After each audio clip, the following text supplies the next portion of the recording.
Okay, so the Most High call us into this truth to help one another. But before we can do that, we have to work out our salvation.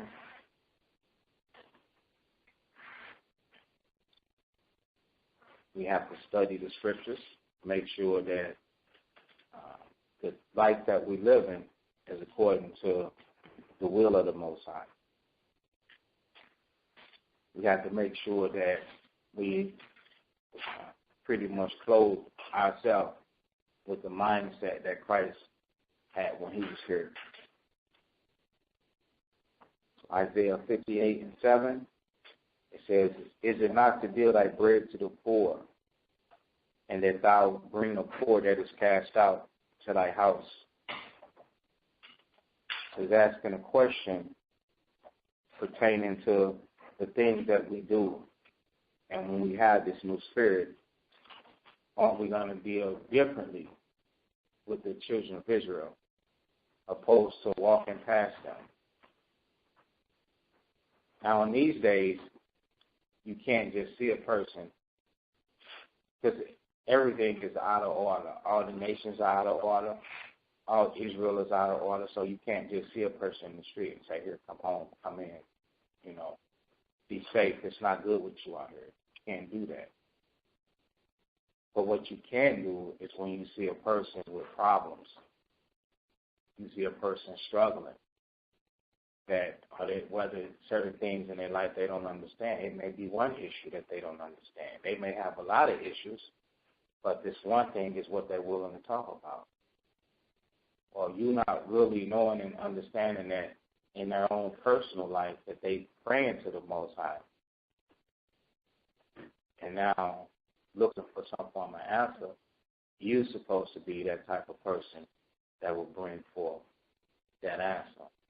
So you have to still know that, like the scriptures say, well, you're going to deal your bread to the poor. You're going to comfort him. He's cast out. You're going to give him a place of shelter. You're going to be a refuge. Now, this thing is a spiritual thing, that we do. And you got to make sure that you take time out to do it. But at the same time, before you can do it for somebody else, you know what has to happen? You got to allow somebody to do it for you. You got to be willing to confess your faults one to another. Because the scripture says the greater you are, the more humble yourself. So you have to constantly have that mind to where, you can humble yourself. You can be subject to someone. You can have an open ear to where you're going to bow your ear to listen. You're going to bow your ear to understand. And not just because,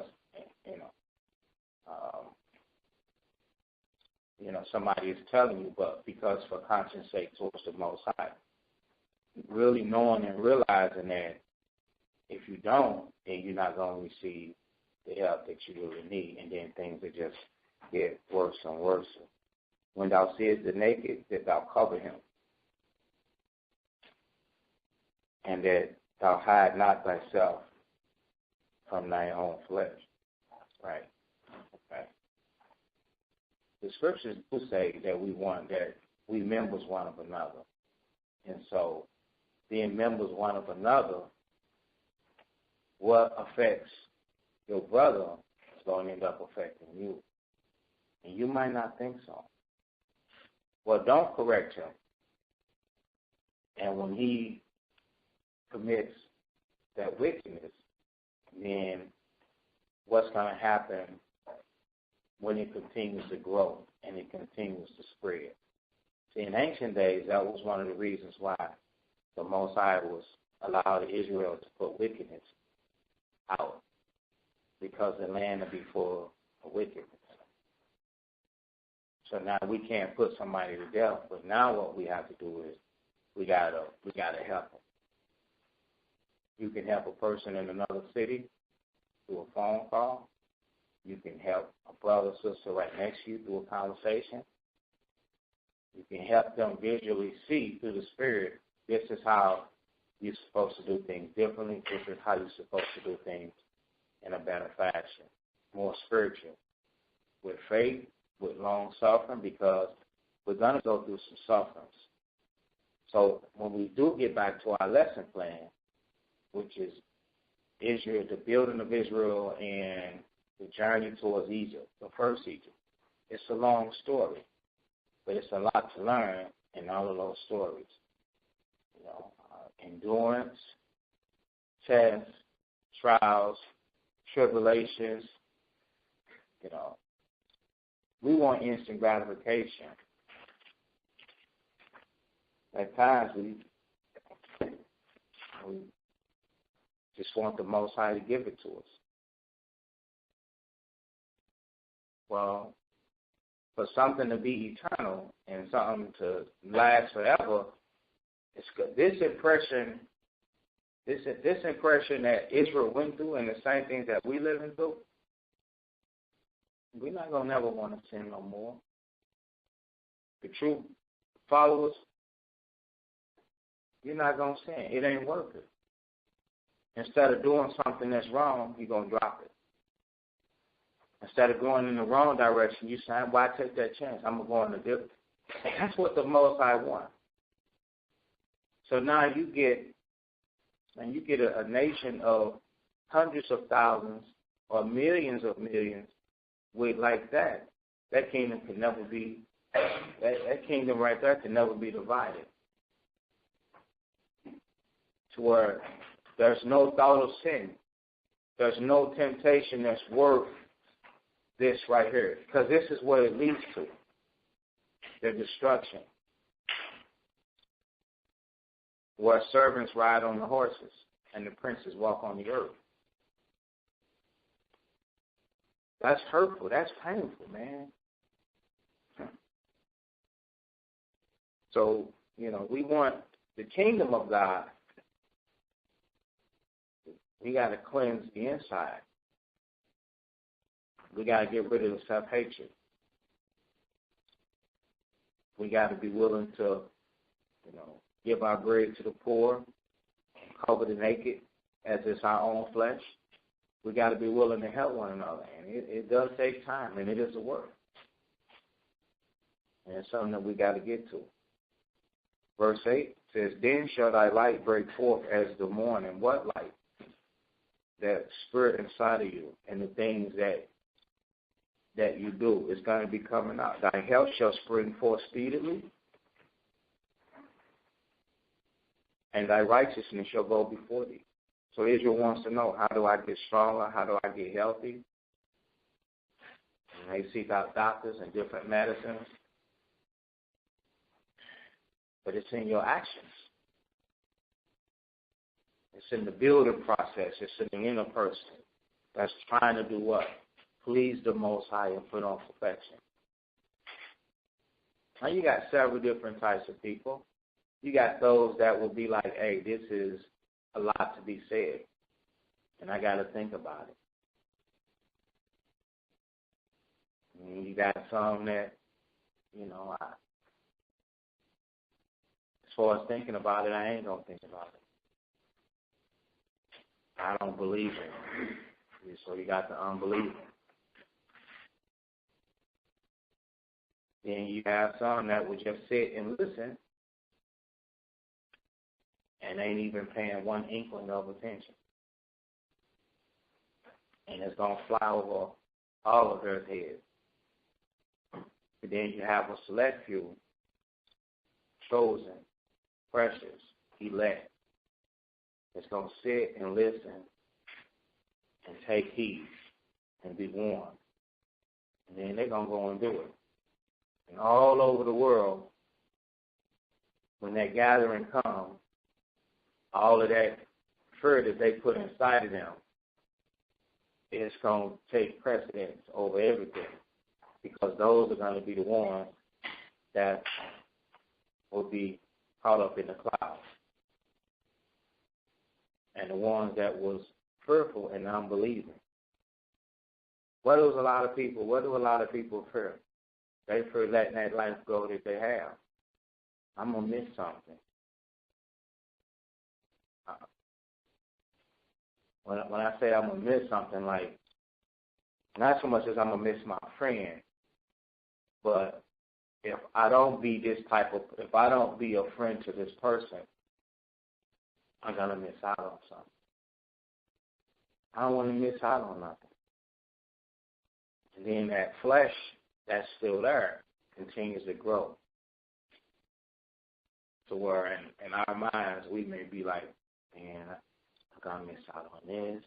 I'm going to miss out on that. I give you an example of it's me as a man. If I'm like, it's hard to follow Christ because I'm going to miss out on Friday night drunkenness. I'm saying Friday night drunkenness, but hanging out in the street. I'm going to go out in the streets and I'm going to go to my boys. We going to drink. I'm going to hit the casino, or I'm going to hit the club, or I'm going to miss the car show. I spend all my time building my car, or doing this, or hanging out, or going on trips. I'm going to go to the Super Bowl. It's a lot of little things that Israel, man, they think it makes them heavy. It makes them important for you to go to the Super Bowl.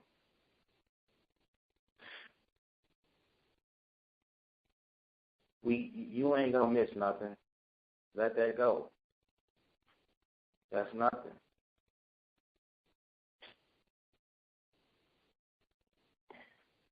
Okay, so in Isaiah 58:8 says, "The glory of the Lord shall be thy reward." The glory of the Lord is gonna pay you back. For anything that you think that you're gonna miss, the glory of the Lord, when it comes, you ain't got to worry about nothing. Nothing. From streets, straight gold.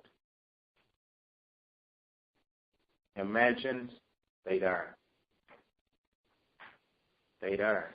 Whether they side by side, or they across the street, or they in the same area, they there. And it's enough of them for the children of Israel to have palaces and live and get up on your horses and have the servants walking on the ground in your shops. They there. You got to wait for it, though. If you don't wait for it, you're never going to see it. And ain't nothing in this world. There's nothing in this world. This world is all betrayal. There's nothing in this world worth not taking a chance for. The main thing is that the Most High is going to give us the spirit that never dies, the spirit that's never afflicted, it's never confused. You understand all things. What you don't really know is that you're going to be like gods upon the earth to the people. You can't die. That's amazing, to not die. See, some people, I don't want to live forever. They figure because you're going to have to live with that headache going to be coming back and forth. Those allergies going to be acting up. Nobody wants to go through that. The spirit of vexation. You know why we get vexed? Because of our sufferings. Because of things that don't go well. On your best day, when things are going well and you're so happy and you're praising the Lord, you want to see days like that forever. There ain't no vexation on that day. That's a day of happiness. The Most High going to pay us back. Verse 9, then shalt thou call, and the Lord shall answer. And thou shalt cry, and he shall say, here am I. That's the relationship that we want. In order to have that relationship, you got to be right. You can't be playing games.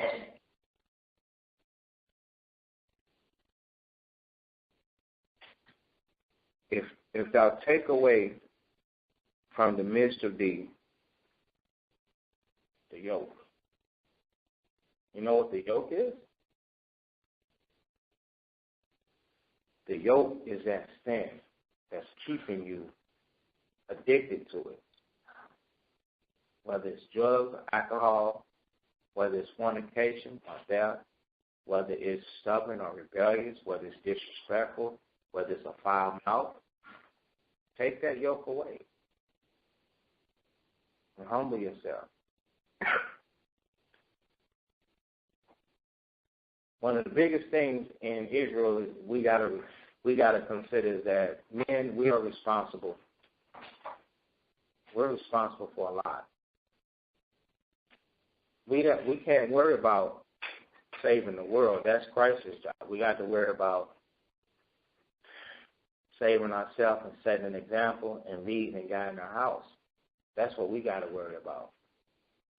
So with us being responsible, if we get this together and we put this down and we put the yoke down, we become a righteous example. And then those that follow us, which is the first to follow us if we're married, is our wife. So when your wife sees that you put the yoke down, she's subject to follow that same example and start shedding off like an onion, layer after layer after layer, cleansing and putting away those things that she has too. But a lot of times men in the truth, self-righteousness, they can see and understand the scriptures the way it's supposed to be. But when it comes to what we're supposed to do, that pride set in. And we don't think that nothing is wrong with that. That pride set in. Like, well, do as I say, but not as I do. Because what I'm doing, you can't do. You can't do it. Why? Because I'm the head. I'm the man. And we can't be like that. Because that's not the way to be. That's not righteous like that. Righteous is unity. Righteous is like-minded. Okay? Righteousness is being like-minded. Righteousness is understanding the order of the Most High. That man and woman have to dwell together according to the scriptures. And that men, you do make mistakes. And men, you will be at fault. There ain't no man upon this earth got it. Not one. Now, if you think you do, then you fall, you deceived already. What I mean by got it, you might have a perfect day, and you might be perfect today, but you're going to be tempted tomorrow.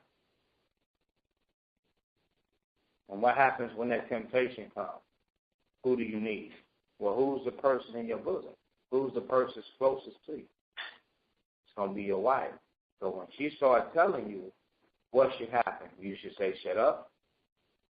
You should say, don't, or you don't say, don't, well, not right now, I'm not going to listen, or I'm good.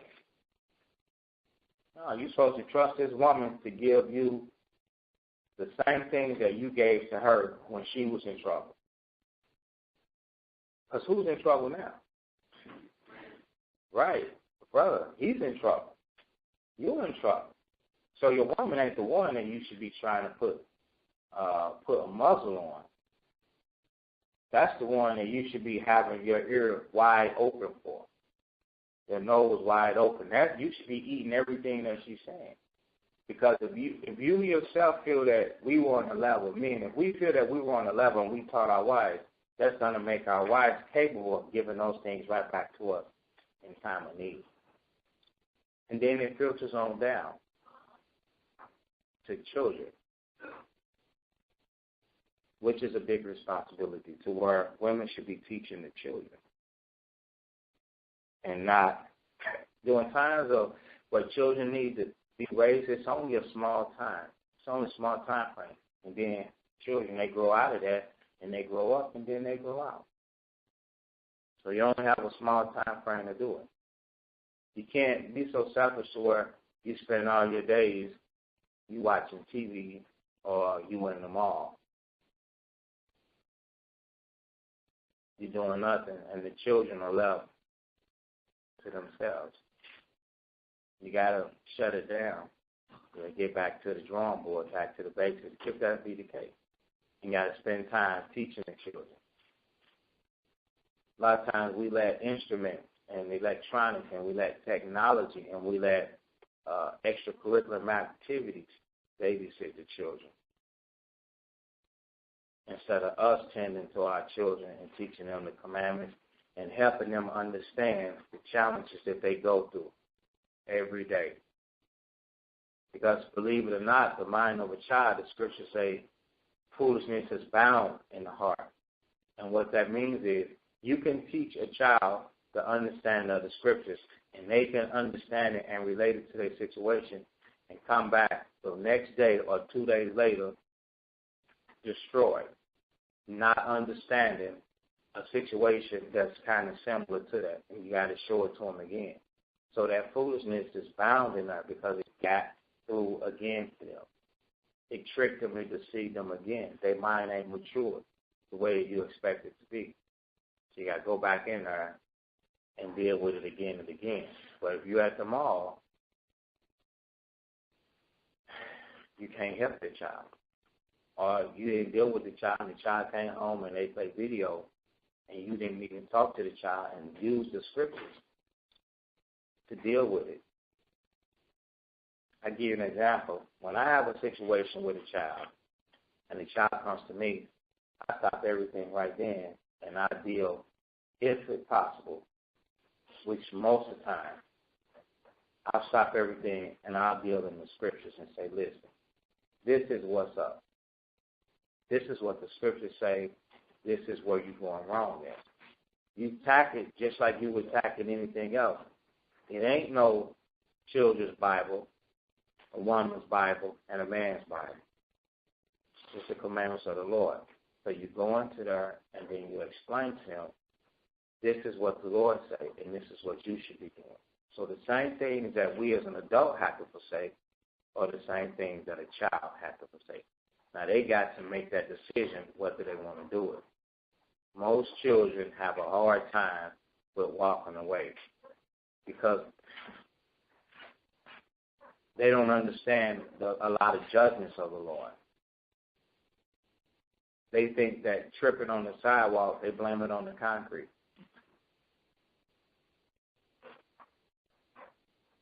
And not the angel of the Lord stuck his hand out and not a knee is stuffed up. But as an adult, we tend to have more of the Spirit of the Lord, and we tend to understand, the ways of the Lord on a higher, mature level. Therefore, we believe more, and we tend to back away from sin so that we can avoid judgment. But children, sometimes with their foolish mind, they tend to move forward and be punished over and over. You could trick a child over and over and over it's like standing in front of a boxer. He's got a combination like, wait a minute, where that punch? Where that jab? He's swinging all different ways like, wait a minute. But we got to teach them to overcome, those things by doing what? Coming back to you and trusting the things that you say so that they can stop being tricked and deceived. So we got to get that yoke away. It says, putting forth of the finger. We're still in Isaiah 58:9. And putting forth of the finger. You know what? You can put forth your finger for certain reasons. You can blame somebody for something, pointing the finger. It's not my fault, it's his fault. It's not my fault, it's her fault. It's not my fault, it's your fault. When we're supposed to be making sure that, and anytime you brothers have something, you can bring it up. We're supposed to be making sure that we keep ourselves from our own iniquity. So if it's a situation to where you end up doing something wrong, you're responsible for that. Don't put forth the finger and blame somebody else for it. Okay? And speaking vanity. Okay? Speaking vanity. Vanity is falseness, lies, deceit, not dealing right. At no time should we lie. How many of us can say, I don't know when the last time I lied? I could say that. Straight up. And now that I think about it, I feel confident. I feel good that I could say that. I'm like, man, that is something. How many of us can say, I don't know when the last time I lied?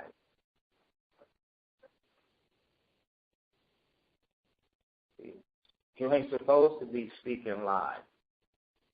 If you got to lie about something, don't do it. That's as simple as that. If you got to hide, then you know what?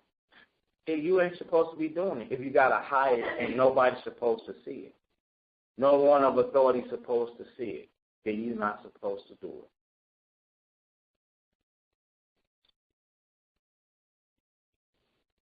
Verse 10, if thou draw out thy soul to the hungry and satisfy the afflicted soul. You got to take time out to deal with your people. That's what that is. Yeah, you got dinner to cook. Yeah, you got to go to work. Yeah, you got this to do. Yeah, you got that to do. And make a set forth time. Or, if it's something that needs to be done on the spot, comprehend much in few words.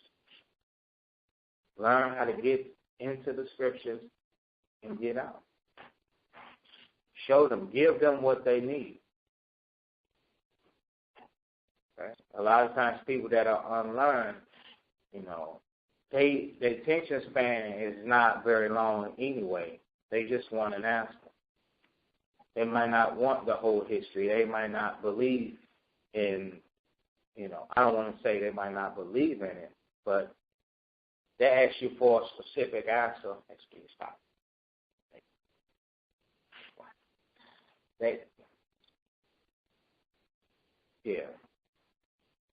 The scriptures say the meat belongs to them that are strong age. So you don't want to overfeed them. Learn how to comprehend much in few words. Show them the scriptures. I know that we want to show them the history of Israel. We want to show them this, we want to show them that. They're going to learn that. So right now, they're asking you a question. So while you got their undivided attention, you show them something that is hard to be understood because they are unlearned. When they only ask you something simple. So you got to know how to do that. And if they want more, or if you see that they still eat it, you can tell when they want more, they'll ask you more, or they'll allow you to proceed. And a lot of times I just ask a person, are you okay? You understand that? Is it okay if I show you something else? If I show you this, add to that. And they tell you, yeah. Tell you, in the midst of me playing online, in the midst of one of the rounds, we started this conversation with a Dominican online. It led to, we just broke out the scriptures. It was 6 in the morning when I finished. He kept saying, I'm all right. He said, I've been praying, and I'm getting all answers. I really appreciate this. At the end of the day, this brother said, man, we the children of Israel.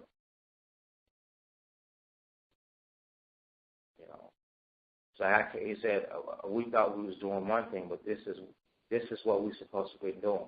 He said, I never knew none of this. He said, I learned so much in this one conversation with you.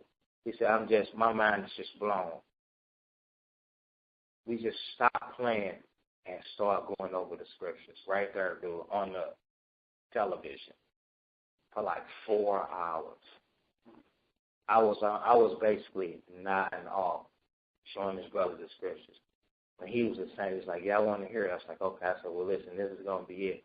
He's like, all right, that's fine. I'll just let you know, brother. He said, I'm going to tell you something about me, man. He said, I'm humble. I'm willing to learn. I was like, all right, well, it's okay. We got it. Well, we got a clear understanding. So as long as you know that this is how you're supposed to view and this is how you're supposed to deal with the Most High, this is who you are, now you got some kind of start. And That's on him now. Well, if I never heard from him again, the Most High had done what he needed done. Now it's something on his mind. He got to pick up, and he got to go from there. So the scripture says, satisfy the afflicted soul. And then shall thy light rise in obscurity. Yeah. Obscurity is when you can't see it all. Something is preventing the light from coming through. But in your case, in your situation, what's going to happen? The light don't come through. Because of who you are and how you deal. And thy darkness shall be as a noonday. The Lord shall guide thee continually and satisfy thy soul in drought. So in hard times, the Most High say he's going to know. He's going to satisfy you. This is true. This is a true statement. Make fat thy bones, and thou shalt be like the watered garden, and like a spring of water whose waters fail not. That means you're going to grow, you're going to prosper, you're going to have success based on the will of the Most High, the thing that he sees for you. And they that shall be of thee shall build the old waste places, and shall rise up foundations of many generations. Talk about the building of our houses, and they that be of thee, those that come from you, those that come from your loins, and those that you minister to and that you bring up in the truth, they'll be able to build the waste places. Now, you might have it in your heart to do certain things, but according to the will of the Most High, he may have it in his mind for those that come to you to build those places up. You have to understand. So we've got to be able to accept the things that the Lord has us doing, opposed to thinking beyond that. Scripture says, let us not think above which we are able, but let every man think soberly. Okay? So do we understand it? If David had high expectations to do something, to build the temple at Jerusalem, and it was in his heart, and wasn't nothing wrong with that. But the will of the Most High was something else. He had his son to do it. Thou shalt be called the repairer of the breach. So will you still get recognition? Yeah, because what came from you was something good. And the things and the products that came from you did something. Did something. That's what we seek for. So for all you children in here, we look for you to be a product of these adults in here. The examples that we set, the lessons that we teach and we explain to you, even one from another, we expect that this spirit will be inside of you and that you will pass this down from generation to help prepare and help build the waste places in Israel. Let me ask a real, where's the waste places in Israel now? Just think about it. Where's the waste places in Israel now? The wild. Around everything, people out the street. Yeah, Shalom. Elijah. Those are the waste places? You see, you're going to say what Yahshua said. All right. The waste places in the world. Elijah. In our mind. In our mind. That's right. They're in our mind. Because you can build a place over and over, and they have. And all they're going to do is turn down. You want to know why they don't invest in your cities? They have before. Because all we do is turn them up. We turn them up, we turn them down.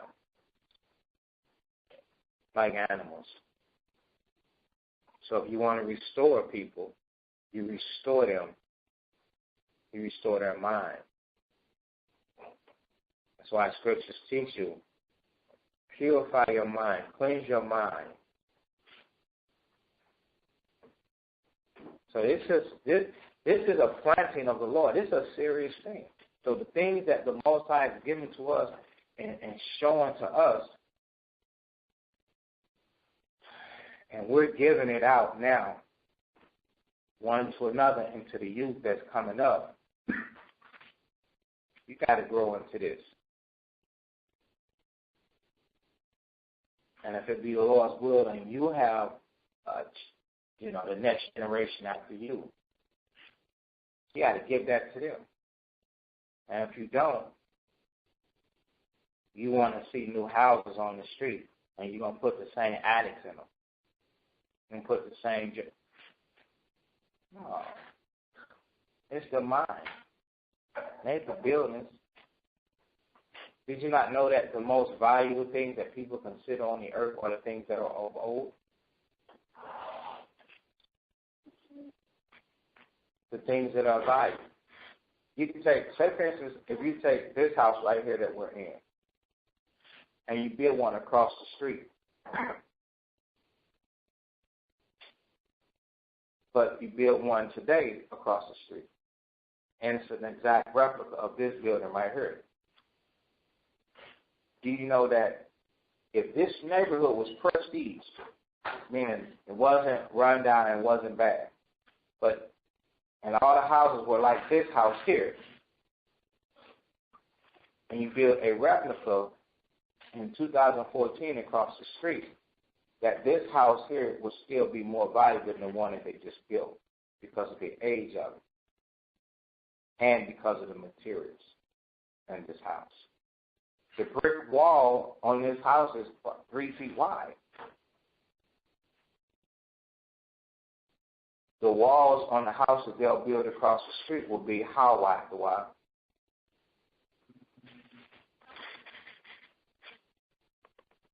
You wouldn't know, I guess. What's your bill? You don't know? I mean, they do. Certain areas, they allow certain ranges. Okay. Any area. 30, 40. No, wide, the walls, exterior walls. This wall here is 3 feet wide. Seriously. 3 feet is about this wide.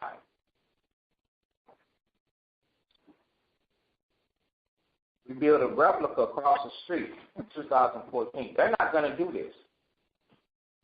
They're not going to stack bricks 3 feet wide. Lay a brick down this way or this way. They're not going to do that all the way around. That's why these houses, they last. When you see the ones that are falling down, don't you see how thick those walls are? Yeah, it's not just a one outside layer. So those houses, so the new houses that they're building, they're no wider than a foot. Because they build the exterior walls with 2 by 6. Well, that's nothing.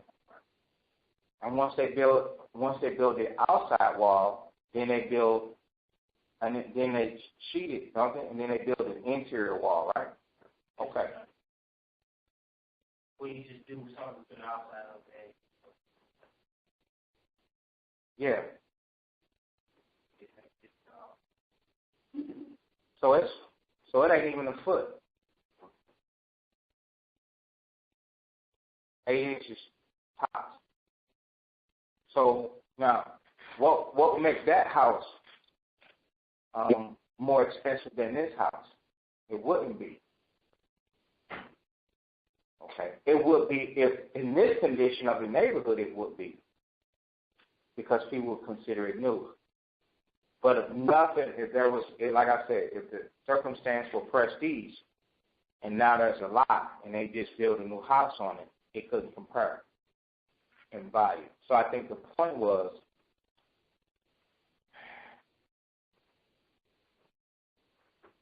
Value is considered things that are of value. The older things are more valuable than the newer things. Last example. It's going over his head, man. 69 Camaro. 200,000. 2014 Camaro. 50,000. The older is worth more than the new one. So the thing that has to be restored is not so much as get rid of the old houses and build new houses, because the people are going to do it like that again. They really will. I'll build new houses or fix new houses up completely and have people just run them all the way down. It's not that. It's the mind. The waste is in the mind. You got to get rid of that mind. And that's what you guys have got to teach people to do, is to get rid of their mind.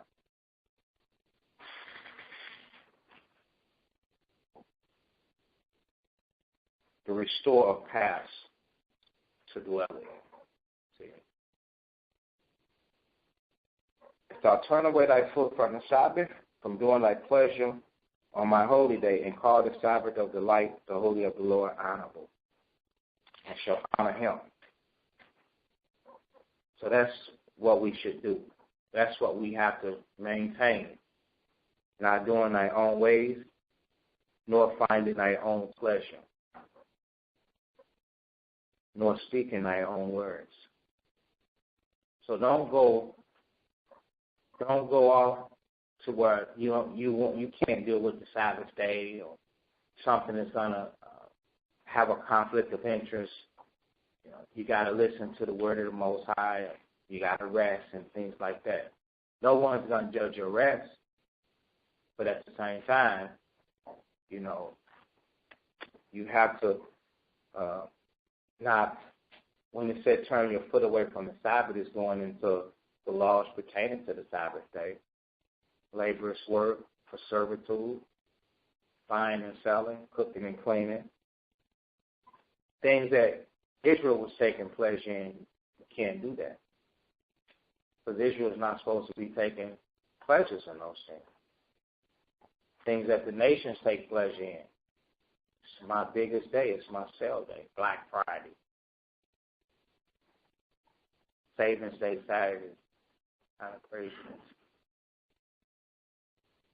Then shall thou delight thyself in the Lord. Then you're going to be happy with the Lord. When you can subdue your own understanding, you're going to be happy with the Lord then. And I will cause thee to ride upon the high places of the earth. So if you want to know, how do I bring prosperity to me? Well, add these things to yourself. And feed thee with the heritage of Jacob thy father. So Jacob, man, we know how the Lord dealt with Jacob. We're going to go back and finish. But we know how the Lord dealt with Jacob. He blessed him and so on and so on. Everything that he put his hand to, the Most High blessed him. Did he have to work hard? Yeah, he did. How hard did he have to work? He said the drought consumed him. The frost froze him. Sleep left his eyes. He suffered loss. He didn't complain. He kept moving. At the same time, he always had what? Constant shake towards the Most High and the fear of his father Isaac. It says, for the mouth of the Lord I spoke to him. He said, the Lord said it. You deal right, he got you. Now, while we be waiting for these blessings to come, you never know how long you go through increments or you go through times to where of suffering and things like that.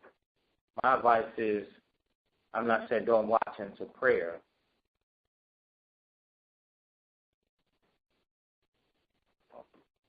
The scripture says, seek the kingdom of God first.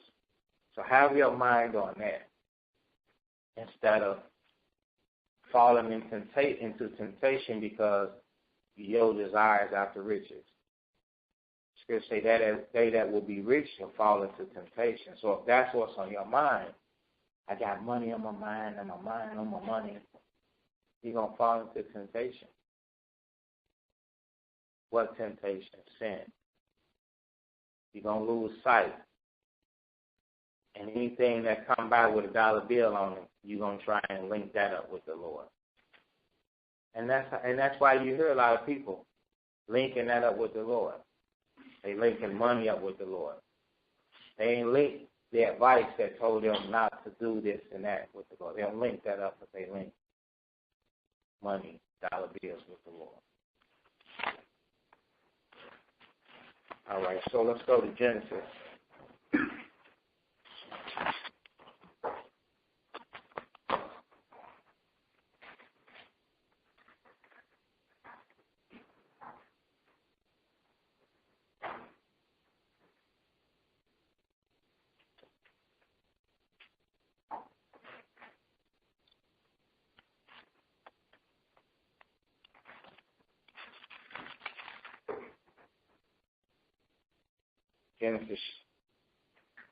Genesis 38. So at this point, Joseph is sold to Potiphar.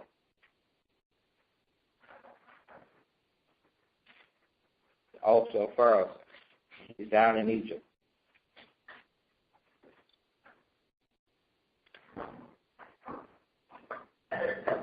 And Jacob don't know what or where his son is.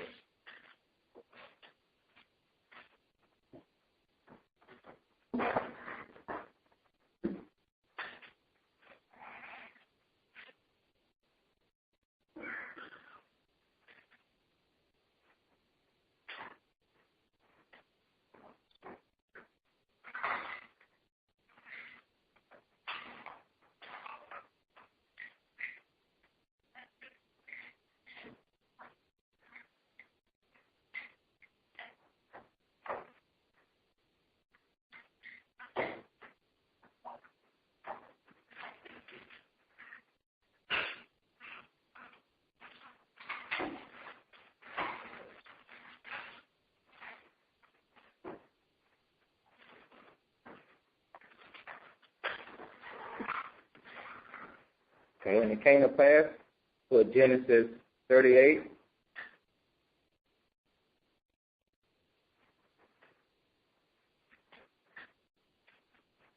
Came to pass at that time that Judah went down from his brethren and turned into a certain Adulamite, whose name was Harah. And Judah saw that there a daughter of a certain Canaanite, whose name was Shua, and he took her and went in unto her. She conceived and bare a son, and he called his name She conceived again and bare a son, and called his name Onan.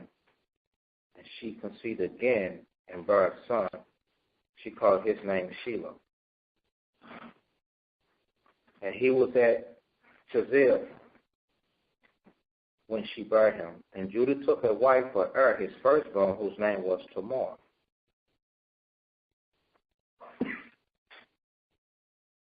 And Judah's firstborn was wicked in the sight of the Lord, and the Lord slew him.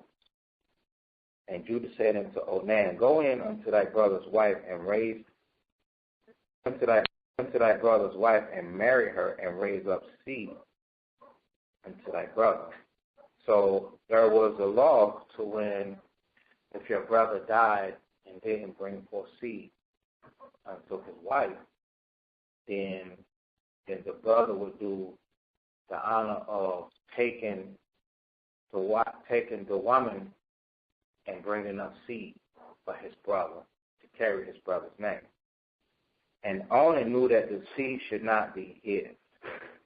And it came to pass when he went unto his brother's wife, that he spilled it on the ground, lest that he should give seed to his brother. So now in this world, if he had went in and took Tamar, would that have been his seed?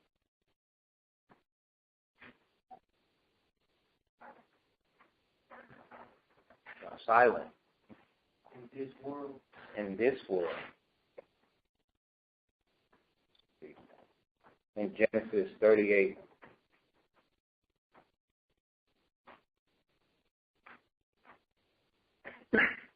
you're confusing the two.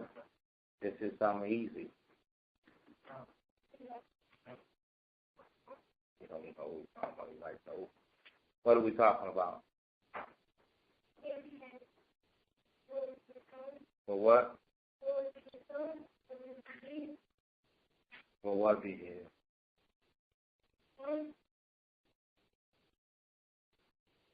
And here's the thing. This example, this is a good example. Okay? And it's an example of the mind that Israel had inside of them. The faith that they had inside of them. Like Christ said, whosoever will do the will of my Father, the same is what? My mother, my brother, my sister, so on and so forth, right? So now, anytime a seed comes from a man, we know that that's that person's what? That's that person's seed. According to this word, inside of that man, inside of Onan, in his mind, he said, this ain't even going to be my seed.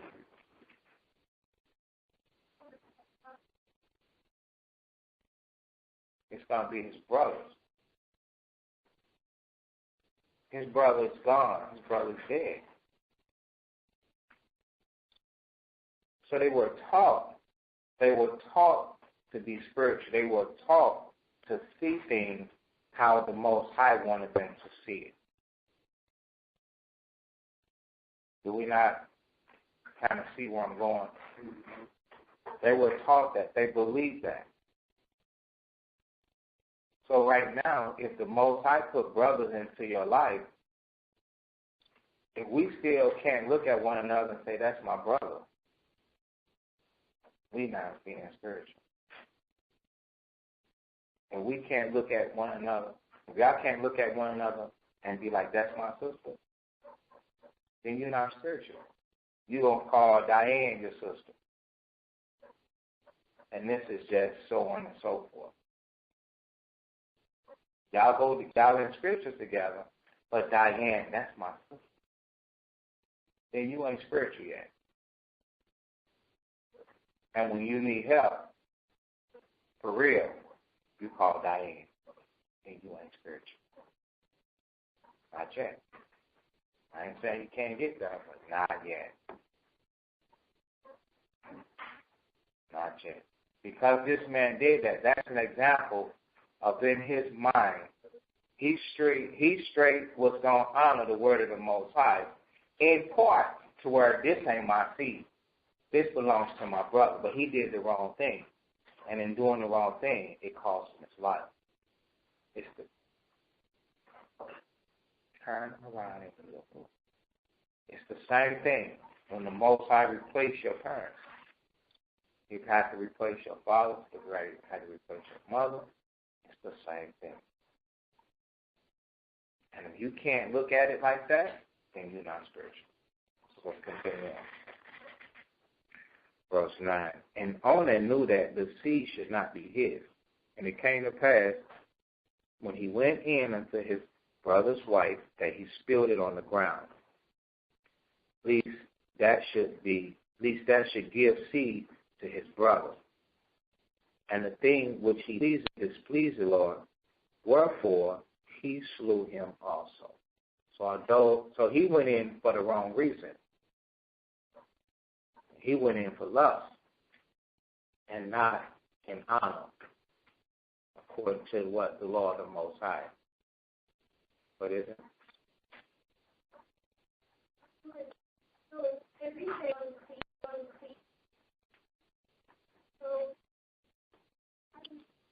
Talk up and ask the question.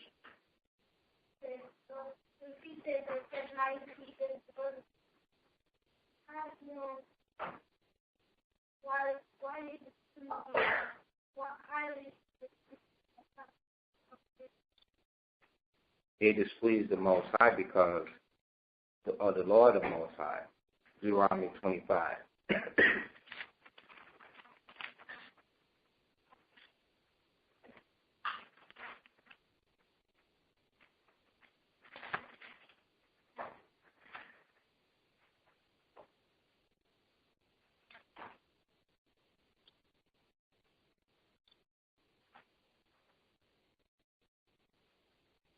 Deuteronomy 25, verse 5.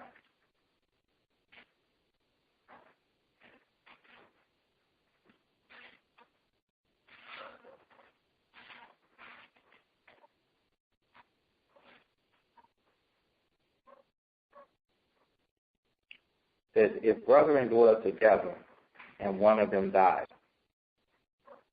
and have no child, the wife of the dead shall not marry without unto a stranger. The wife of the dead shall not marry out unto a stranger. So the woman couldn't go and deal with a stranger because her husband was dead. Her husband's brother shall go in unto her, and take her to him to wife, and perform the duty of a husband's brother unto her. So that's the name of this, the duty of a husband's brother. And it shall be that the firstborn which she bears shall succeed in the name of his brother which is dead. So that first son is going to do what? It's going to take the place of the guy that died. That his name be not put out of Israel. And if the brother take not to, and if the man like not to take his brother's wife, then let his brother's wife go up unto the gate of the elders and say, my husband's brother refuses to rise up unto his brother a name in Israel. He will not perform the duty of my husband's brothers. And the elders of his city shall call him and speak unto him. And if he stand to it and say, I like not to take her, then shall his brother's wife come unto him in the presence of the city and loose his, in the presence of the elders and loose his shoe from off his foot and spit in his face, and shall answer and say, so shall it be done unto that man that will not build up his brother's house. And his name shall be called in Israel the house of him that has loosed the shoe. So he showed hatred. He didn't want to build his brother's house. But Onan didn't do that. Onan, being unrighteous, he went and slept with the woman. If he didn't want to do that, he was supposed to do that. He's supposed to go to the elders and say, I don't want to deal with this woman. And let it be known. Not try and make her out of a friend with benefit. So when the Most High saw that he dealt wickedly, that he didn't do according to this law, because his brother's name was supposed to continue and not die out. Nobody was born. Nobody was born because the seed did not get planted in the woman. He pulled the seed out and spilled it on the ground. So he didn't deal right. He was supposed to plant the seed for his brother and then take care of the woman because he humbled her and dealt with her.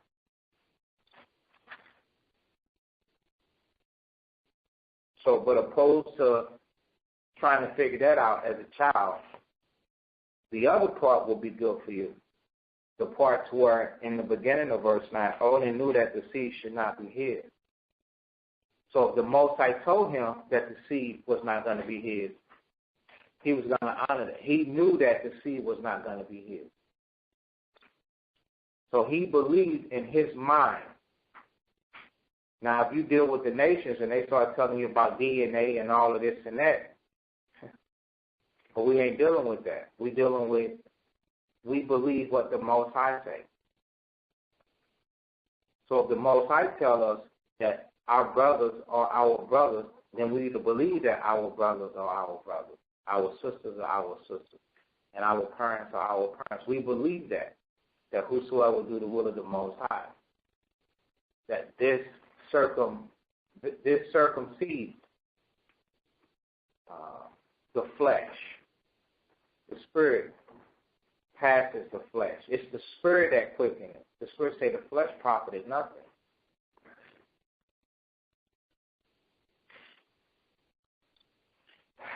So that thing displeased the Lord, and the Lord slew him also. Verse 11, then said Judah to Tamar, his daughter-in-law, remain a widow at thy father's house until Shelah my son be grown. For he said, lest peradventure he die also, as his brethren did. So what was Judah trying to prevent Shelah from doing? Gotcha. The water. To stay in. Prevent. What was he trying to get him from doing?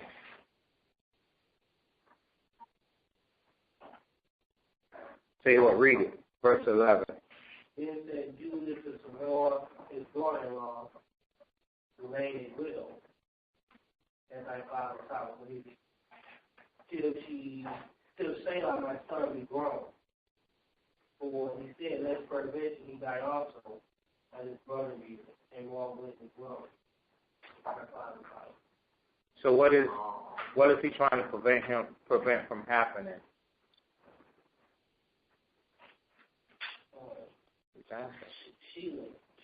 Shelah.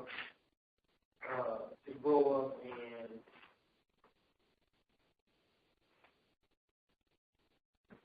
and he can hide his brother. Okay. Josh? A few things in our That's the point. Keep it short. so that Tamar will go back to her father. So that she won't go out and deal with another man? No. Nobody got it. Led peradventure, he die also, as his brother did. What is Judah trying to stop from happening with Shelah? He's trying not to immaturely put Shelah in a situation to where he ain't gonna deal right. Shelah is a boy. You understand? He's a young man. And he don't want him to deal with Tamar out of lust. Because anytime you deal out of lust, your decision changes. Your mind changes. You have to be a stable-minded, spiritual-minded person. And it changes. That's why you see a lot of these youth, they get involved and they get the bump out front. The girls, they get the bump out front. And the guys, now it's like, oh, he's just a friend and he's gone. That mind changes. So he said, you just go there to your father's house and I'm going to keep Shelah on ice so that he don't die like his brothers. Why did his brothers die? They were wicked. They didn't deal right. So Shelah being young, if I put him in this situation, have him come into you, he going to deal wickedly too.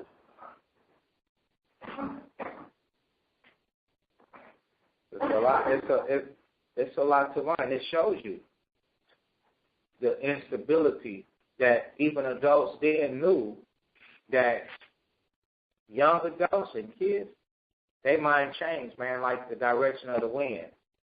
70 degrees this day, it'll snow tomorrow. So you young women in Israel, you better know that. A guy will be 80 degrees in the sunshine with you, and his behind will be sleet and rain a week later, after he had perpetrated his fraud already. And you'd be like, I never knew this. I'm hurt. My feelings hurt. You deal with the flesh, that's what you're going to get. I'm not saying Tamar deserved that because she didn't. She expected Onan to deal right. Judah expected Onan to deal right. Onan did deal right. So he said, instead of making this mistake again, I know how it works. I'm not going to allow Shelah to go into that, to do that. He's not ready.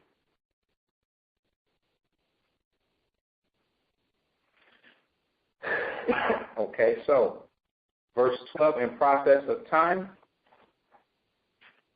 So all these things happened before Israel went into Egypt. In process of time, the daughter of Shua, Judah's wife, died. So Judah, his wife, died.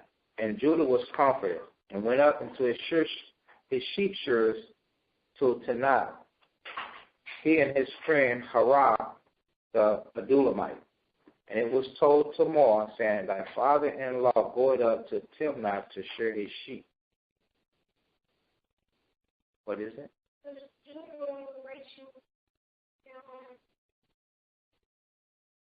Judah is Jacob's son.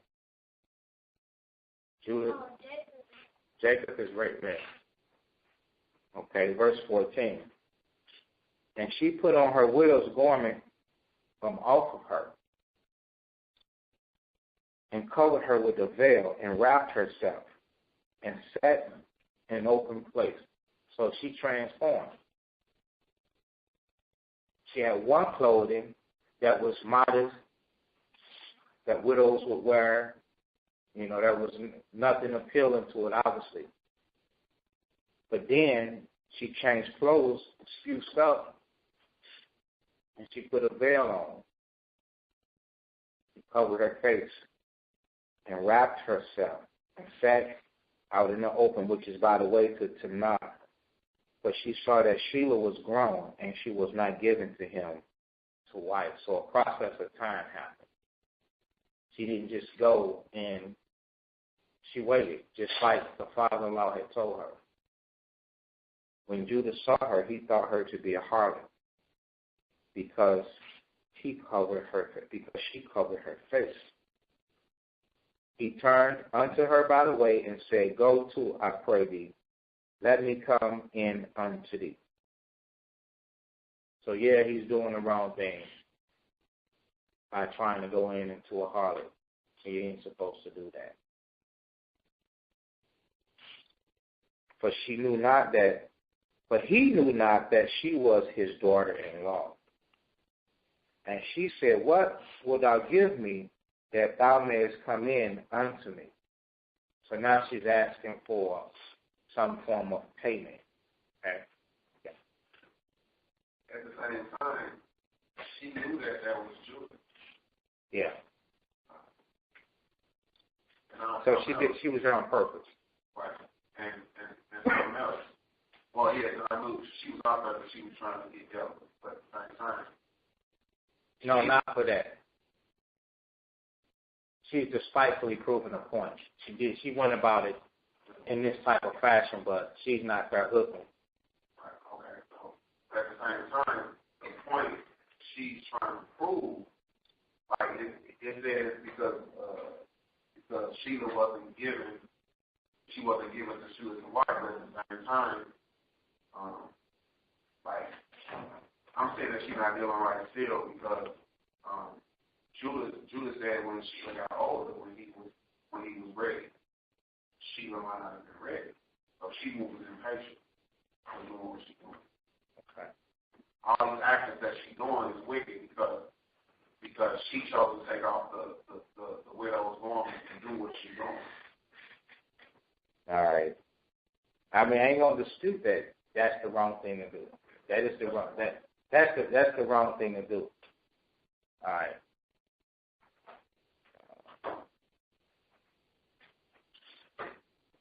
She did these things feeling like she's getting a raw deal.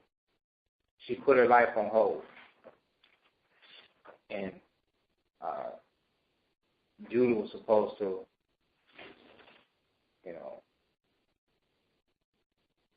bring this guy up. The scriptures say the younger women, brother, they have waxed wine tongue against Christ. They were married.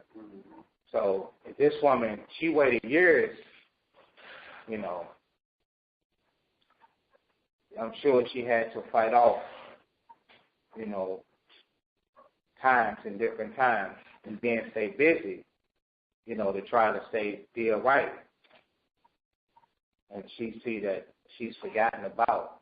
She said, now, The works got the best of them. Okay, all right, go ahead. Yeah, I mean, not to drag it on, but the point that I was saying was that, like you say, she got impatient and she moved on her impatience. But I don't see that Judah dealing wrong with her by not giving her the sheep. I don't see that because her actions are showing that she's dealing with how she even dealt with Judah. Seeing his face and knowing who he is and still let him go in on her. You know. So he is dealing wrong. Judah? Yeah, by not giving her. Because the scriptures say when our vows are vowed, prefer not to pay. Right, but the point is, he don't know that that's her. He don't know what she's doing. It ain't about that. Okay. You said you don't see that he didn't deal wrong by not giving her. He was supposed to. He gonna tell you that she dealt more righteously than he did. So now we're getting ahead into the story, but yeah, he had a responsibility. You can't be slothful. He had a responsibility. This is a grown man in your house. Okay, so if you know what you're supposed to be preparing your son to do, then you're supposed to get it done. So, and if it wasn't going to be done, then what was she supposed to go to the gate and do? I refuse to raise seed to my brother and not have this woman on ice. I'm not defending the cause because if you put it in our mind and say, well, we could have did this and we could have did that, but the will of the Lord is coming through. So what happened. But and then the one point to say that, well, Judah did no wrong by not bringing Sheila up, he gonna tell you himself that he did wrong.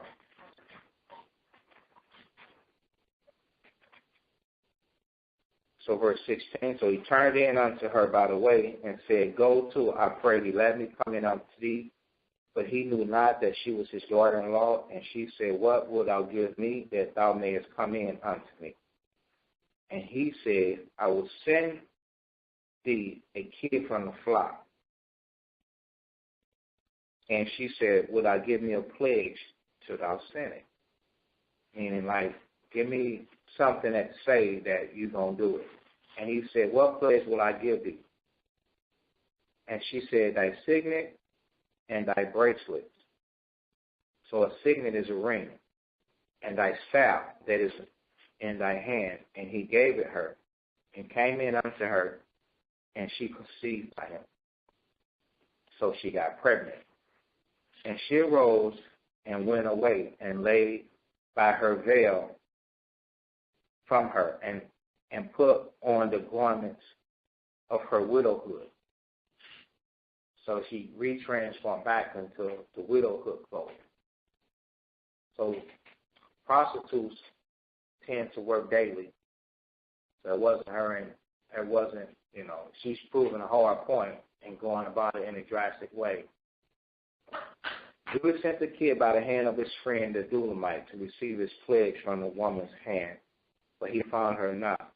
Then when he asked the men of that place, saying, where is the harlot that was openly by the wayside? And they said, there is no harlot in this place. And he answered, and he returned to Judah and said, I cannot find her.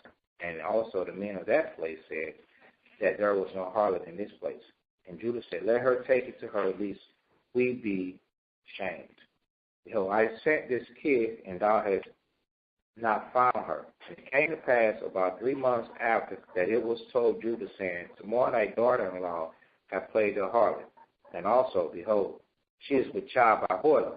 And Judah said, bring her forth, and let her be burnt. So, according to the scriptures, Leviticus 21, let's get it. This is what he has in his mind.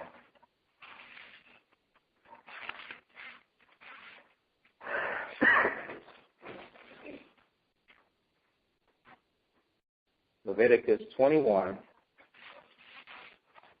verse 9.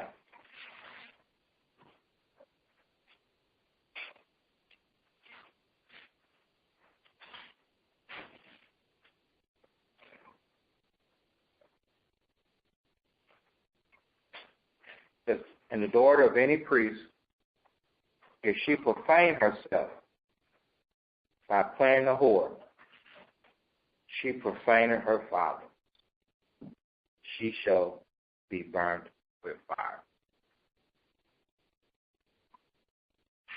So the men, if their daughters dealt, they would get burned with fire. You couldn't, it wasn't no freedom like y'all think it was. I'm down low. This is my boyfriend. You bring this home, your butt's going to be burned up. So that fear was in Israel. Okay, what is it, Elijah? Okay, so let's go back to Genesis 38.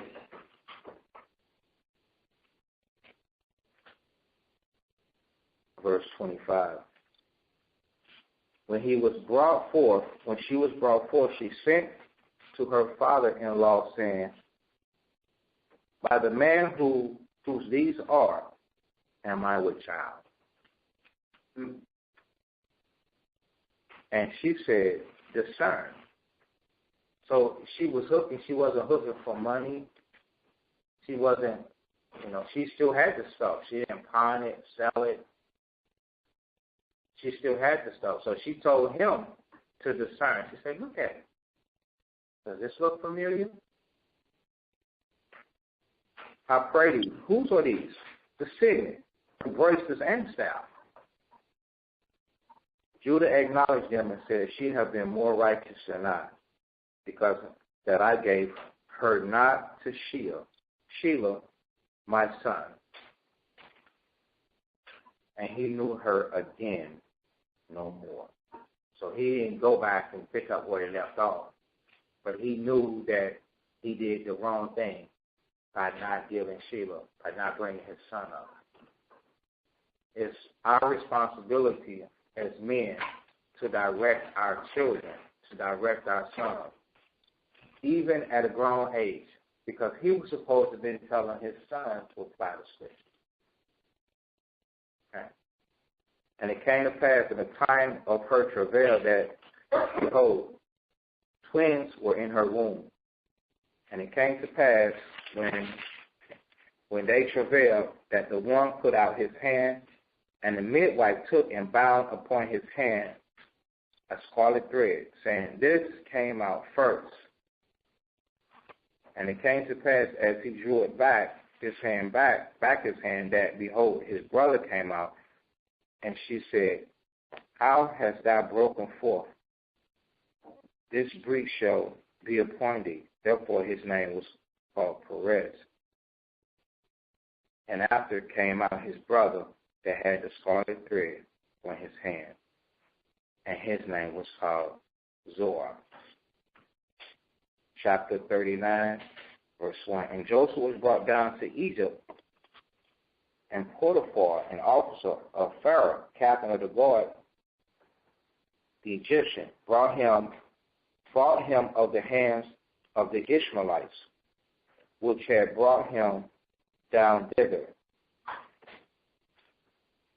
And the Lord was with Joseph, and he was a prosperous man, and he was in the house of his master, the Egyptians. So even through the hardship of his brothers, him being put in the hands of the Midianites, him being sold into Egypt, him coming through the Ishmaelites, him going to, the scripture still saying the Lord is with him through all of that tough terrain, through that journey. So brothers and sisters, we're going to have some hard times in our life. What we got to do is cleave unto the Lord. We got to cleave unto the scriptures, have the word of the Most High in our mind, have all of these examples of hardship of our forefathers, that it leads to a light, even when things are what type of light, even when they're obscure, even when it's dark. But we can really say that it's light at the end of a dark tunnel. So we have to keep that in mind. And the Lord was with Joseph, verse 3, and his master saw that the Lord was with him, and that the Lord made all that he did to prosper in his hand. So that's how it was with Laban. So even with us, if we deal right, people are supposed to see what? That the Lord is with you. When you open your mouth, people are supposed to do what? All right. People are supposed to hear about the Lord. They're supposed to hear our righteousness.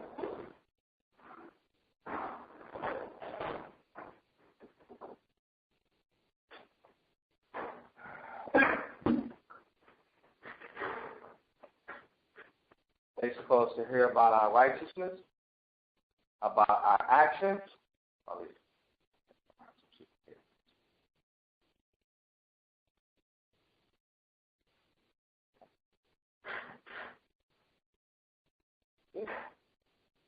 When you talk, your talk should be of the Lord.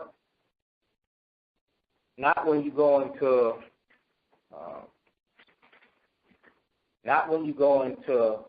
a situation, or you go into a room. Let's say this: you go into a room, and they talk is us or nonsense. And when you open your mouth, you start talking, and your talk is about the same nonsense. And I tell you, I'll give you an example. I use myself, not to the horn. I've been around each and every last one of you in different places at different times. And when we go out into the world together, we're always going to run into people. And they're going to talk. And a lot of them don't know nothing about this. Nothing about the Lord, nothing about the Scriptures. Where have you seen me join in the conversation about the world and then stay there? And the Lord ain't come out at all.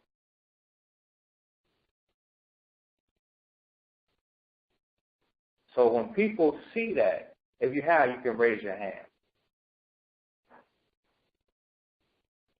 Okay, that's one. So you've seen me be around some people, and then our conversations that's like straight carnal, and the Lord don't come out. Okay, well, where is that? Go ahead, it's okay.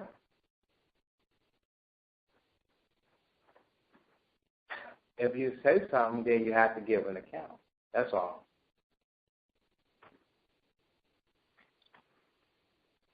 Okay, you got nothing? You with me all the time, then that means that then you should say it then. Because I can't recollect it.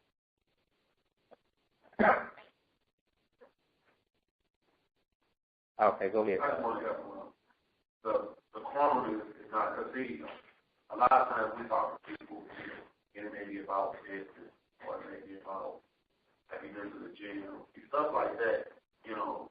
That's just a general conversation. It's not about the Lord. It's not wicked, like foolish talking. You know what I'm saying? Right. Right. So the one aspect he's talking about is where sin or wickedness is wrong. And he's just like, yeah, man, I see what you mean. And that's it.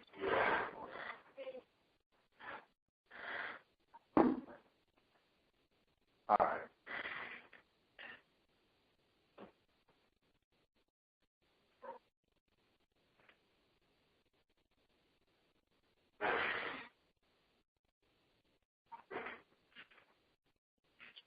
Wait, we're having technical difficulties.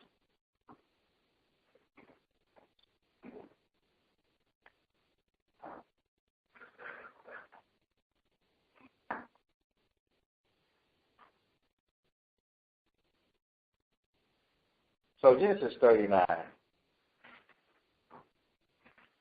and 2 and 3. When we deal with people, people are supposed to see. They're supposed to see the Christ in us, and they're supposed to hear Christ in us. Can you walk up to a person and you say, "Yeah, how you doing?" Like the brother saying, "Yeah, how you doing?" They say, "Hey, I'm okay," so on and so forth.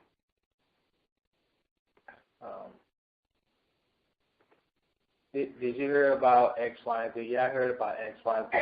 Oh, okay. Well, hey, it's good to run into you. Then you go, okay, y'all go separate ways. Maybe the Lord had nothing to say. I think the situation that I'm pretty much talking about is if you're around somebody or you go into there's an extended conversation or whatever, and the talk, is of the flesh, whether there's sin involved or whatever the case may be. What's on our mind constantly, is the worship of the Most High, the service of the Most High. So sooner or later, some of those things are going to come out. And people will see that, and people will notice that about you. They should notice that. They should notice that about you.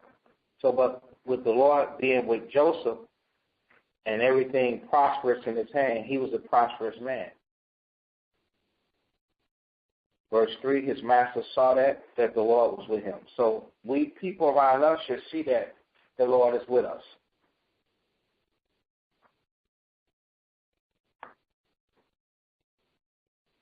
And that the Lord made all that he did to prosper in his hand. We read about that in Isaiah 58. Joseph found grace in his sight, and he served him, and he made him an overseer over all his house. And all that he had, he put into his hand.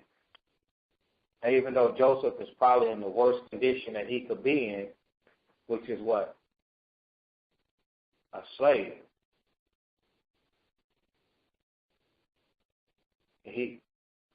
He's finding favor in his hardship because of the spirit that he walks in, the spirit that's in his mind, the weights that's cleansed in his mind that he learned from his father Jacob.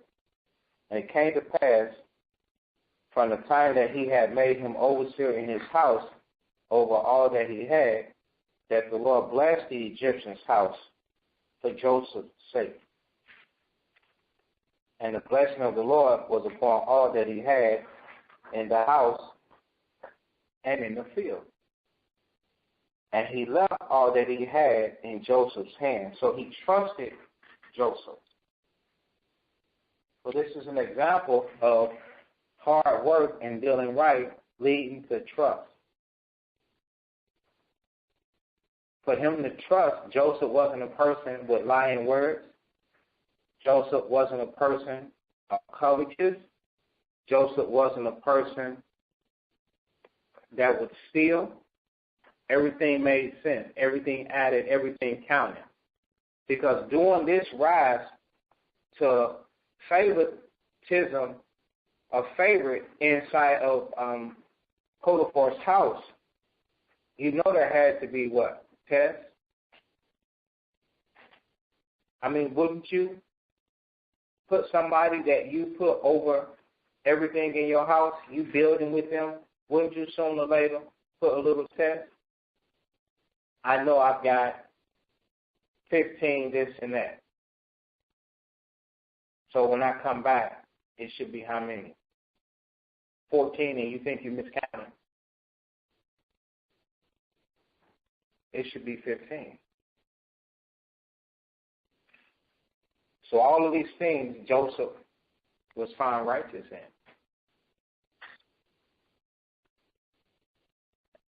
Let's see, we'll start verse 6. And he left all that he had in Joseph's hand. He knew not all he had, save the bread which he eat. And Joseph was a goodly person and well favored.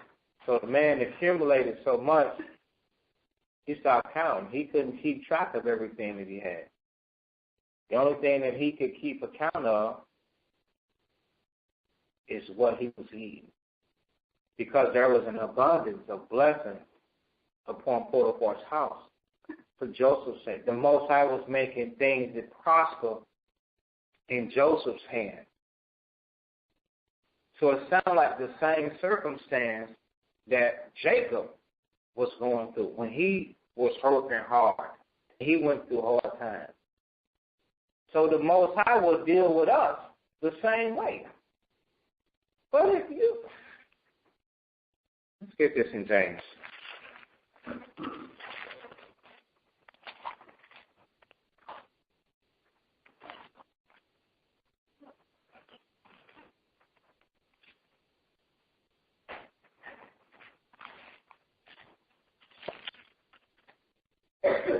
James chapter 1.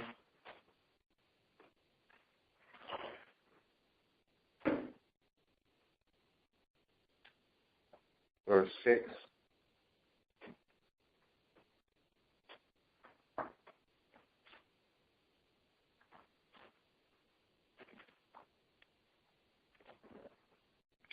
James 1 verse 6.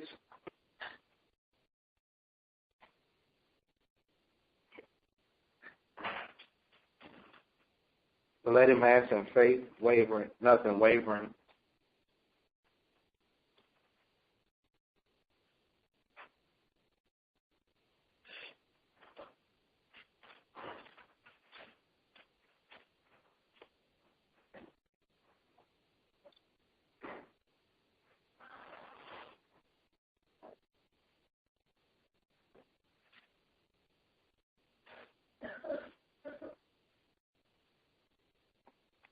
James 1 and 6.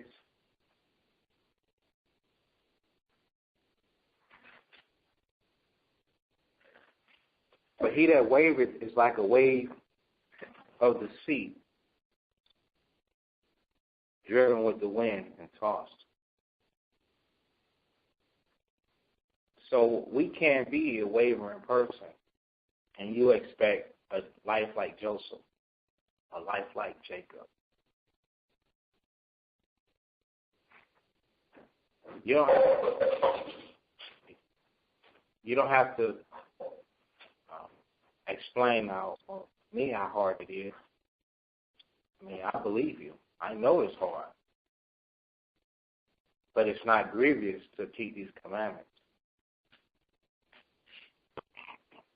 We have to make choices. And we want our lives to be prosperous. And we want the things that we put our hand to, that we want to have success in those things. It's one or the other. Either you're going to be hot or you're going to be cold. If you're lukewarm, you don't even get in a lukewarm shower. You don't even get in a lukewarm bathtub. Children will, or adults in my house and sisters, they're like, that's not hot. I ain't do that. Wait a minute. I'll be thinking, that's all right. I can't do that. It's got to be hot. You can't be wavering. You can't have that little bit of leaven in you, but you want everything to be prosperous. So when you read stuff like this man in the worst situation, he don't even know. The only thing he can give an account of is the bread that he eats. It's probably hard for us to imagine that. Like, it's probably hard to realize that you ruled the world before. To tell you about one day, I was hearing this Edomite. He's trying to teach some history, and this Edomite was saying how Israel ruled the world, and he was calling us niggas at the same time, though. We ruled the world, and we stayed in palaces with lavish marble, and everything was costly and carved. While Whitey, and he called Esau Whitey, he referred to him as Whitey. While Whitey stayed in big mansions or big whatever, and big kingdoms, and made of stone and dirt floor and dirt roads. He said that you was royal beyond imagine. He said the way that they got it and the way that they did us now, he says on purpose. He said you would never He said you would never know that. You'd never be able to imagine yourself living the way that you live. Say you rule the world. He said that civilization was with us, and they lived in ruins, in big places with stone walls and dirt floors. So, but I know that to be true already. I was just looking at it because somebody was like, listen to this, either might tell you, So I took the time out to see what this dude was saying. And he was breaking down a lot of stuff that we don't just read on the surface. But, the point is that in order to, because we might think that that's unachievable. The prosperity of Joseph, the prosperity of Jacob. It's not. You can't have the best of two worlds. Christ said no man can serve two masters. If you take that chance and you just serve the Most High and you don't waver, then you're going to find it. You're going to see. You're going to prove the Most High. But at the same time, you got to work hard and you're going to suffer through your labors. But He's going to still come through and help you, opposed to where you just not believing because you don't want to work hard. You can't be slothful. I don't want to work hard, but you want the blessing. But this ain't the kingdom of heaven, where we don't have to work hard. And even then, you still don't have to work. So wavering back and forth, let not that man think that he shall receive anything of the Lord. So that's in verse 7, James 1 and 7. So the decision is based on what we're going to do. So double-minded man is unstable in all his words. A man that want to sin, a man that want to serve the Lord. A woman that want to sin, a woman that want to serve the Lord. You ain't going to get nothing. A child that wants to sin, a child that don't want to sin. You ain't going to get nothing. And all these examples that you read in the scriptures are going to sound like what? Fables. Fables and tales of a story. But to you, you'll never be able to experience anything. And at the same time, you're having a hard time. You're not going to receive nothing of the Lord. The best thing to do is submit yourselves, humble yourselves. All right, so, verse 7. So we know that Joseph was a goodly person. Everything that Potiphar had was in Joseph's hand.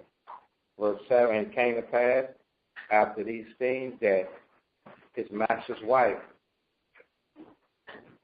cast her eyes upon Joseph and she said, lie with me.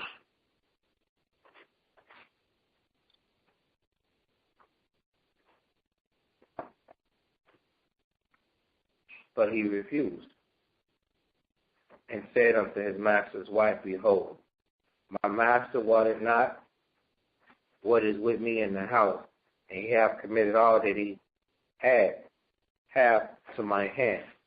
There is none greater in his house than I, neither have he kept back anything from me but thee, because thou art his wife. How then can I do this great wickedness and sin against God? So what's in his mind? The Most High.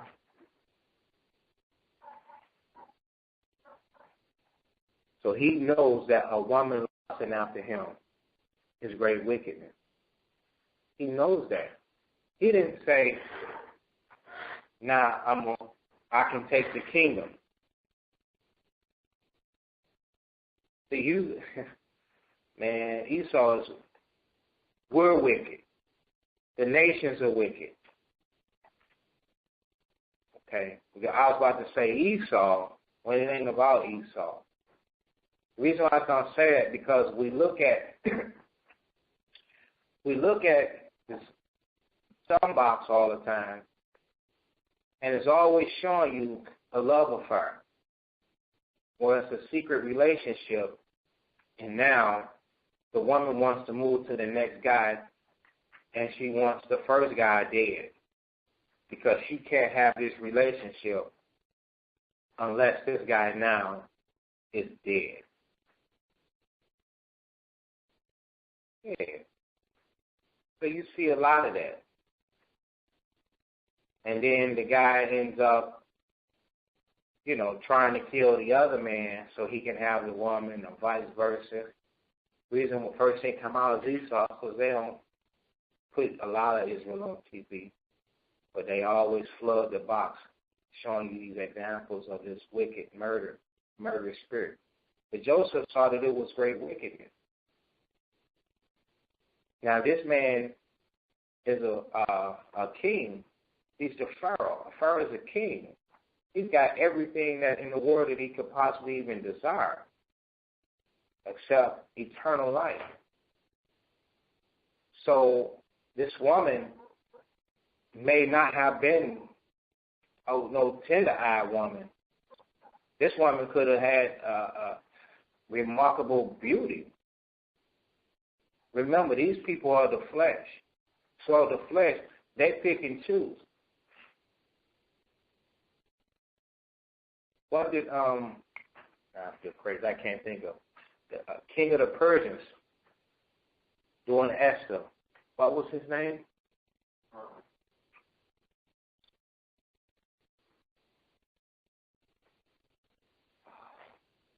Ahasuerus. When he was going to choose a wife, do you not know that all the women that he had and what things that he went through to choose a woman?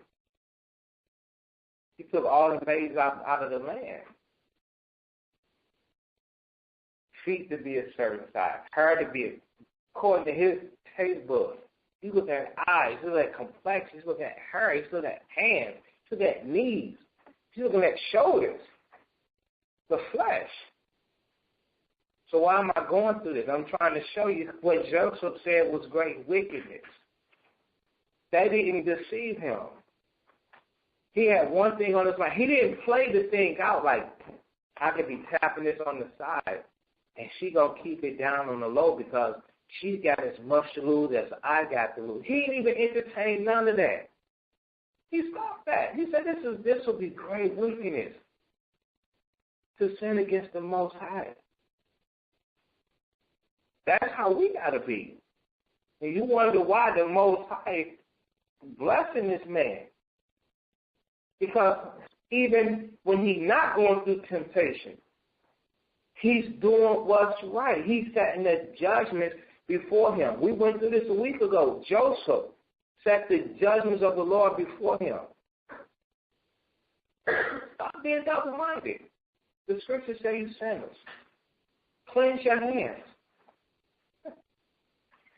Stop being corrected, then you're going to do the right thing. Well, you just go for conscience sake towards the Most High and fear of the Lord, say, I can't do this. I can't even think this. I can't even entertain this. When your mind is converted, guess what's going to happen? The Most High going to see you for being a real servant of his. Christ himself said, the Father seeks such to work for him. Those that worship him in spirit and truth. The time is now.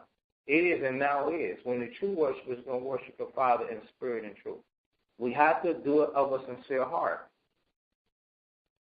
Then he's blessed. So he saw that was great wickedness and sin against God. Verse 10, it came to pass as she spake to Joseph day by day, that he hearkened not unto her to lie by her, or to be with her. So not only was he not going to have sex with her, but he wasn't going to commit murder and then eventually be with her or run off with her, as you see that this world be perpetrating. Because there's no way he can leave this man alive. There's no way he can leave this man alive, take his woman, push him out the kingdom, and then set themselves up like this is a righteous thing to do. Don't be fooled. Or to be with her. He ain't consented to none of that. But he's correcting her. Verse 11, it came to pass about this time that Joseph went into the house to do his business. And there was none of the men of the house there within. Verse 12, and she caught him by his garment, saying, lie with me. Now she's so bold through lust. And through used to being around him, now she's reaching out, she's putting her hand on him. She grabbed him and said, come on. And you know a woman ain't going to be all manly like, you know, she subdued him by 100 pounds, 125 pounds. A raper. So she grabbed him. How do you think she grabbed him? She had to grab him all seductive, all enticing. She knew that she would be there. She had to bring out the bells and whistles. And you go to Proverbs, the Proverbs will tell you about the whorish woman that'll bring out the bells and whistles.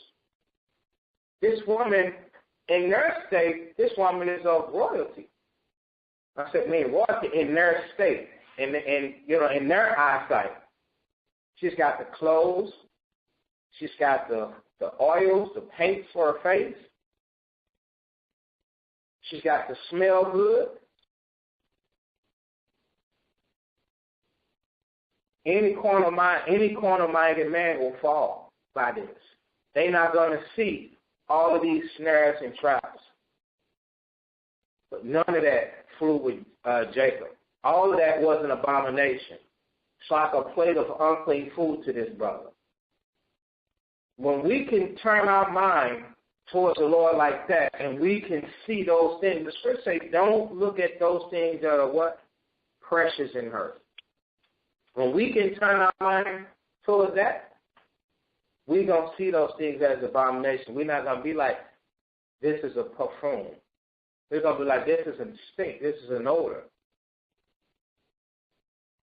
Because we know that Joseph knew that all of these things that I've been blessed for, the Most High will turn all these things, take all these things away from me, and these things will be a curse to me. So a lot of men be wondering why they don't get blessings. Because you're living in a life of lust. You're living in a life of covetous. You're living in a mindset of whoredom. Lusting after women, looking at them, thinking about them, smelling them. Soft. Can't do that. You can't live that life like that. It's a deceitful lust. Those things are designed to trick you.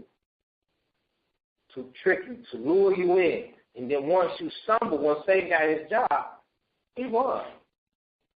Then you get no blessings from the Lord. Joseph knew that. So verse 12. So she caught him by his garment, saying, lie with me.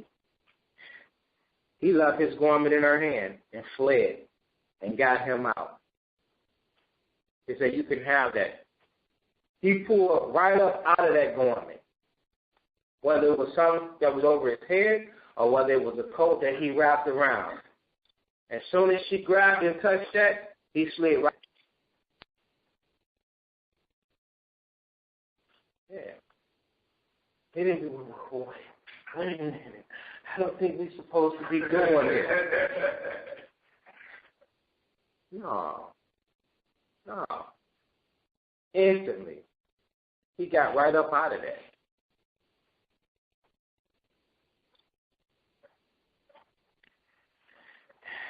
And it came to pass when she saw that he had left his garment in her hand and was fled forth, that she called him to the men of her house and spake unto them, saying, see, he hath brought in an Hebrew unto us to mock us. He came in unto me to lie with me, and I cried with a loud voice. And it came to pass, when he heard that I lifted up my voice and cried, that he left his garment with me and fled and got him out. And she laid up his garment by her until his Lord came home. And she spake unto him according to these words, saying, the Hebrew servant which thou hast brought unto us came in unto me to mock me. And it came to pass, as I lifted up my voice and cried, that he left his garment with me and fled out. And it came to pass when his master heard the words of his wife, that she spake unto him, saying, after this manner did thy servant to me, that his wrath was kindled. And Joseph's master took him and put him into the prison, a place where the king's prisoners were bound. And he was there in the prison. So that seemed like a shrewd turn.